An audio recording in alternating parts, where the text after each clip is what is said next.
దైవం శ్రీరాముడు జన్మించిన భూమి ఉత్తరప్రదేశ్ లోని అయోధ్య.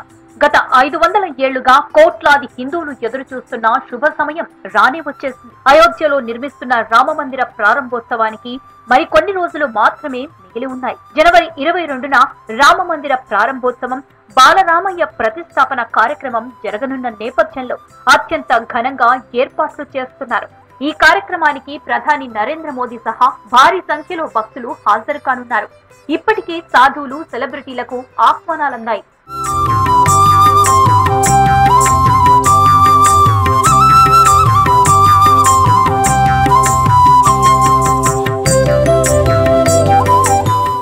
అయోధ్య రామాలయ కుంభాభిషేకం దృష్ట్యా తిరుపతి శ్రీవారి ఆలయం నుంచి 1,00,000 లడ్డూలను అయోధ్యకు పంపనున్నట్లు తిరుపతి దేవస్థానం బోర్డు ప్రకటించింది. తిరుపతి లడ్డూలకు ఉన్న ప్రాముఖ్యత అంతా ఇంతా కాదు. తిరుపతి వెంకటేశ్వర స్వామి ప్రసాదంలో ప్రధానమైనది లడ్డు. అన్ని లడ్డూలలో తిరుపతి లడ్డూకు ఉన్న ప్రాముఖ్యత దేనికి లేదంటే అతిశయోక్తి కాదు. అందుకే ఈ లడ్డూకు పేటెంట్ హక్కు కూడా లభించింది. భక్తులు ఎంతో భక్తి శ్రద్ధలతో మహా ఇష్టంగా స్వీకరించే ప్రసాదాల్లో తిరుపతి లడ్డూదే తొలి స్థానమంటారు. ఈ లడ్డూ తయారీ కోసం ప్రత్యేకమైన పద్ధతులను పాటిస్తారు. ఈ ప్రసాదం తయారీ కోసం స్వచ్ఛమైన శనగపిండి, స్ఫటిక బెల్లం, నెయ్యి, ఎండు ద్రాక్ష, యాలకులు, జీడిపప్పు, కర్పూరం మొదలైన పదార్థాలు ఉపయోగిస్తారు. తిరుమల స్వామివారికి ప్రియమైన నైవేద్యంగాను, భక్తులకు అత్యంత ప్రీతికరమైన ప్రసాదంగాను లడ్డూలు ప్రాచుర్యం పొందాయి. అందుకే లడ్డూకి విశేషమైన ప్రాముఖ్యత ఉంది. అందుకే అయోధ్య రామాలయానికి తిరుమల శ్రీవారి ప్రసాదాలను పంపుతామని ప్రకటించింది టీటీడీ.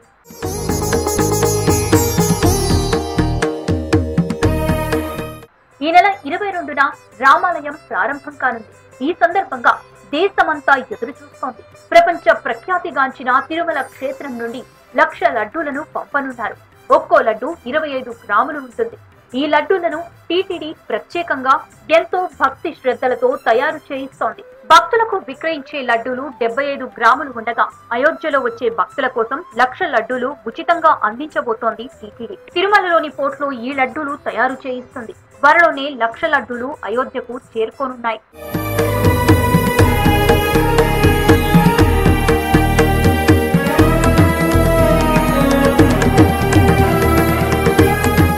రామాలయానికి వచ్చే భక్తులకు అందజేసే ప్రసాదం విషయంలో ట్రస్ట్ కీలక నిర్ణయం తీసుకుంది. ప్రసాదంగా ఏలకుల ప్రసాదం అందించాలని ట్రస్ట్ నిర్ణయించింది. ఇది తీసుకుంటే ఆరోగ్యానికి చాలా మేలు జరుగుతుందని అంటున్నారు. పంచదార, యాలకులతో తయారు చేసే ఇలాచీ దానాను ఇప్పటికే దేశంలోని కొన్ని ఆలయాల్లో భక్తులకు అందిస్తున్నారు. ఈ ప్రసాదం తయారీ బాధ్యతను రామ్ విలాస్ అండ్ సన్స్ దుకాణానికి రామ జన్మభూమి ట్రస్ట్ అప్పగించింది. అయోధ్య రాముడికి హైదరాబాద్ నగరం అపురూపమైన కానుకలు అందించింది. రామ మందిరం భక్తులను విశేషంగా ఆకట్టుకునేలా చేయటంలో మన శిల్పులు తమ వంతు కృషి చేస్తున్నారు. రామచంద్రుడిపై అయోధ్య భాగ్యనగర సీతారామ ఫౌండేషన్ అనన్య భక్తిని చాటుకుంది. హైదరాబాద్ కు చెందిన రామ భక్తుడు చల్లా శ్రీనివాస్ శాస్త్రి అయోధ్య రాముడికి పాదుకలను తయారు చేయించారు. 8 కిలోల వెండితో 4 కిలోల పంచలోహాలతో కలిపి పాదుకలను తయారు చేయించారు. ఈ పాదుకలను పాత బోయిన్పల్లిలోని హస్మత్పేటలో ఉన్న శ్రీ శ్రీ శ్రీ మధ్విరాట్ కళాకుటీర్లో తయారు చేశారు. రాముడికి సేవ చేయటంలోనే తనకు నిజమైన సంతృప్తి దొరికిందంటున్నారు చల్లా శ్రీనివాస శాస్త్రి. తాను అయోధ్యలో రాముడి దర్శనానికి వచ్చే భక్తుల కోసం మందిరానికి కిలోమీటర్ దూరంలో ఉచితంగా సుమారు 10,000 మందికి అన్నదానం అందించేలా కూడా ఏర్పాట్లు చేస్తున్నారని తెలిపారు.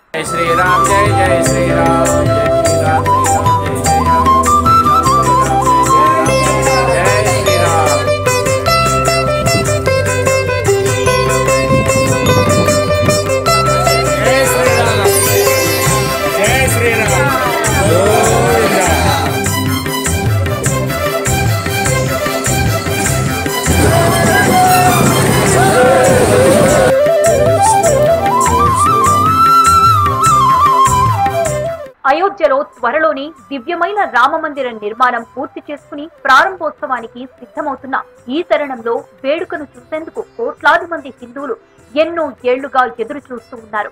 ఈ క్రమంలోనే ముంబైకి చెందిన షబ్నం అనే ముస్లిం యువతి పాదయాత్ర చేస్తోంది. ఏకంగా 1425 కిలోమీటర్లు నడిచి రాముడిని దర్శించుకోవాలని ఆరాటపడుతోంది. తన ఇద్దరు స్నేహితులు రామన్ రాజ్ శర్మ, వినీత్ పాండేతో కలిసి పాదయాత్రను ప్రారంభించింది. వీరు ముగ్గురు రోజుకు 25 నుంచి 30 కిలోమీటర్ల నడక సాగిస్తున్నారు. భుజంపై కాషాయ జెండా, వీపుపై అయోధ్య రామమందిర ఫోటో, ఒంటిపై హిజాబ్ ధరించి శబ్నం అయోధ్యకు పాదయాత్రగా బయలుదేరింది. మహారాష్ట్ర ప్రభుత్వం ముగ్గురు మహిళా పోలీసులను భద్రతగా ఏర్పాటు చేసింది. వారికి వసతి, భోజన ఏర్పాట్లను కూడా చేస్తుంది.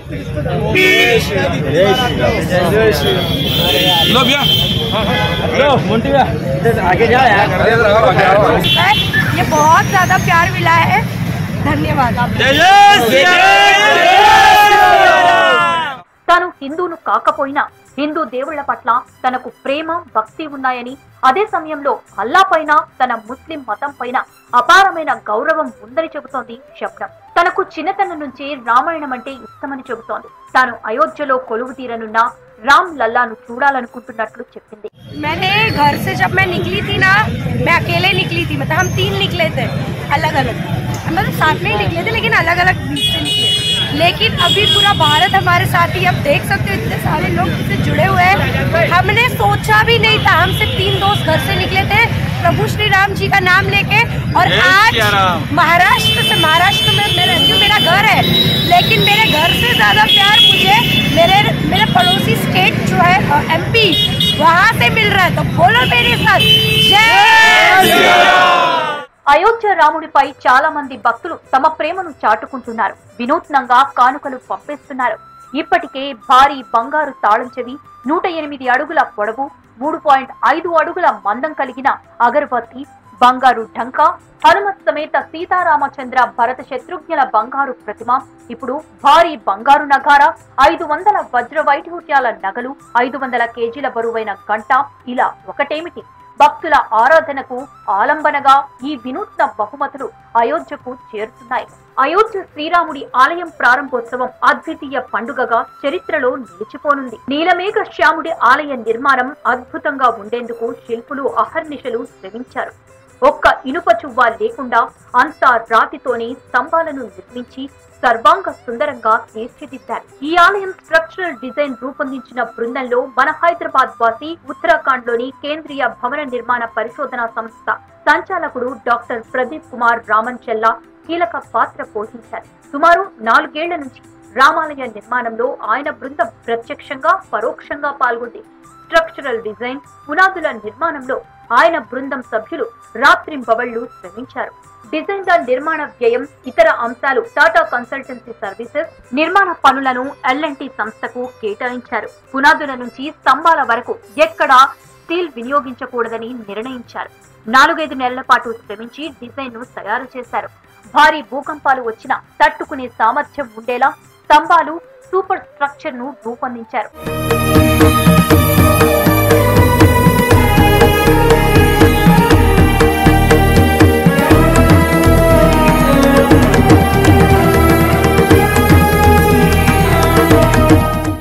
ఉత్తరప్రదేశ్ కి చెందిన కూరగాయల వ్యాపారి అనిల్ సాహు 5 ఏళ్లు కష్టపడి ఓ అరుదైన గడియారం సృష్టించారు. ఇది 9 దేశాల సమయం తెలియజేస్తుంది. ఆయన దీన్ని అయోధ్య రాముడికి కానుకగా సమర్పించారు. రామమందిర కాంప్లెక్స్ లో ఈ గడియారం పెట్టాలని కోరారు.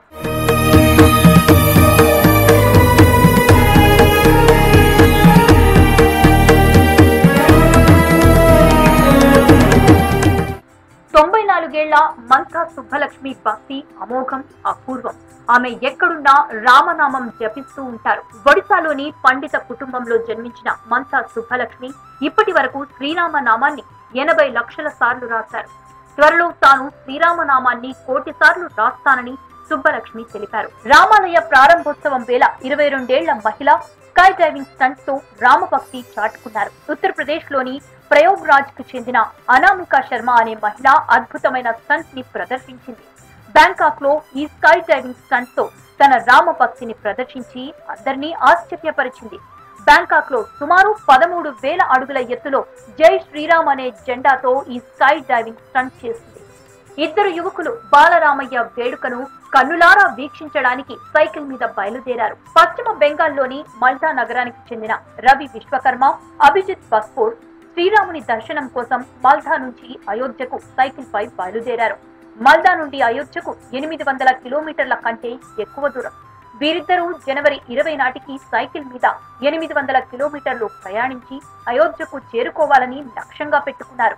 అయోధ్య రామ మందిరంలో ప్రతిష్ఠించనున్న రాముడి విగ్రహాన్ని చెక్కింది శిల్పి యోగిరాజ్ అరుణ్. కర్ణాటకలోని మైసూర్కి చెందిన ఈ శిల్పి చెక్కిన 5 ఏళ్ల బాలరాముడి విగ్రహాన్ని అయోధ్యలో ప్రతిష్ఠించనున్నారు. అయోధ్య రామాలయ గర్భగుడిలో విగ్రహ ప్రతిష్టాపన కార్యక్రమాలు 2024 జనవరి 16వ తేదీ నుంచి మొదలు కానున్నాయి. 17వ తేదీన 51 అంగుళాల బాలరాముడి విగ్రహాన్ని ఊరేగింపుగా తీసుకువస్తారు.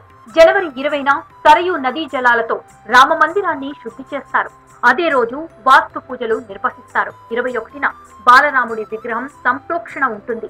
22న ఉదయం పూజల అనంతరం మృగశిర నక్షత్రంలో మధ్యాహ్న సమయంలో బాలరాముడి విగ్రహాన్ని శాశ్వత ప్రతిష్ఠ చేయనున్నారు. మొత్తంగా అయోధ్య రాముడిపై తమ భక్తిని వివిధ రూపాల్లో చాటుకున్నారు భక్తులు.